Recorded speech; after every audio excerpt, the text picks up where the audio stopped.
Hello, and welcome to my presentation on Y-STRs and how they worked in the Boston Strangler case.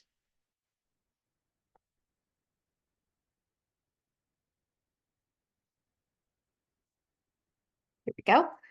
All right. To start, we have a case overview here.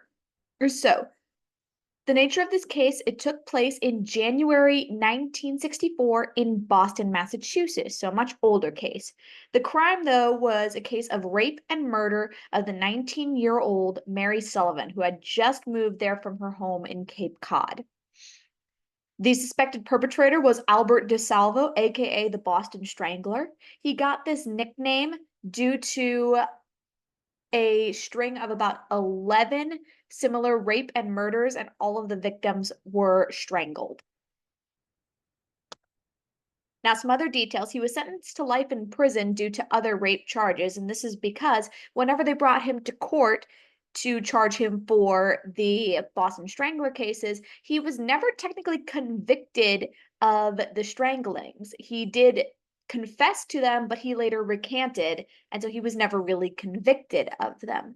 The case ended up going cold until 2009, and DeSalvo died in prison in 1973, so well before even the case would begin to heat up. He was stabbed while in prison. The case began to heat up due to the fact that Boston received a National Institute of Justice competitive grant for cold case funding.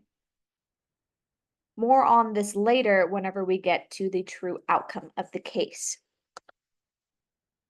Before we get into the outcome of the case, first I want to go into what are Y-STRs. So Y-STRs are specifically Y chromosome specific loci, as according to Lee. They can be found mostly on the long arm of the Y chromosome, and you can find about 60% of them there, but they are all throughout the different regions of the Y chromosome. Now, what the Y-STR does is it promotes a patrilineage, or it's a great example of a patrilineage. Here, as present in the little image below, we can see a little family tree. Now, with Y chromosomes, they are passed from father to son and remain unaltered in the passing. This means that fathers have the same Y chromosomes as their sons, and the sons have the same Y chromosomes as the brothers, and those brothers' sons will have the same Y chromosomes as their uncle. So basically, all of the men in a family are going to have the same Y chromosome, provided that there is no mutation in the Y chromosomes.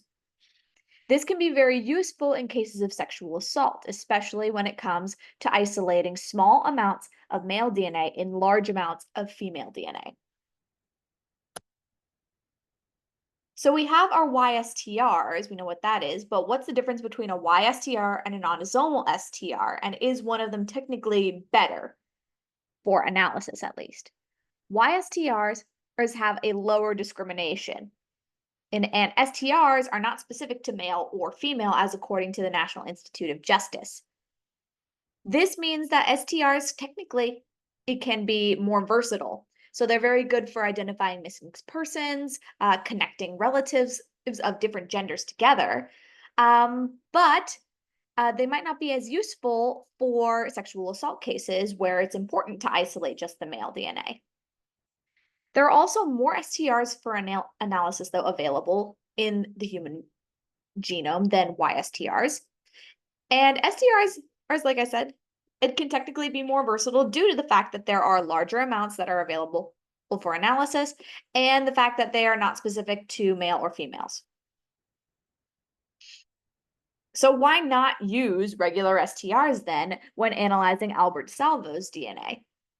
Well, one, at the time of the crimes being committed, they actually did not have the technology to use either regular STRs or Y-STRs. So they were at a severe disadvantage in terms of just the analysis of DNA to help with forensics cases.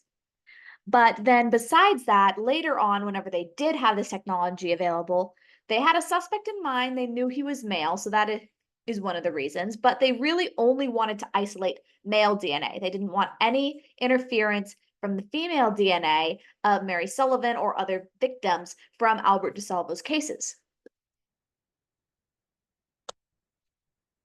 So how were Y-STRs used in order to pin the crime to Albert DeSalvo? Well, in 2009 to 2011, whenever they had received the grant and funding, they tested seminal fluid from a blanket that came from DeSalvo, or at least they thought came from DeSalvo. They compared that seminal fluid sample, well, that was preserved, to a sample from DeSalvo's nephew that was still alive at the time.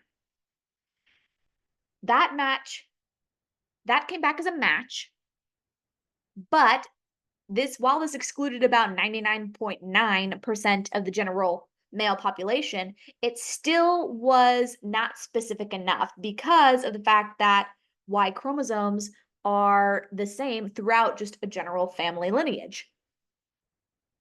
So in order to get a 100% confirmation that this seminal sample came from DeSalvo, they actually exhumed DeSalvo's body and used his own DNA.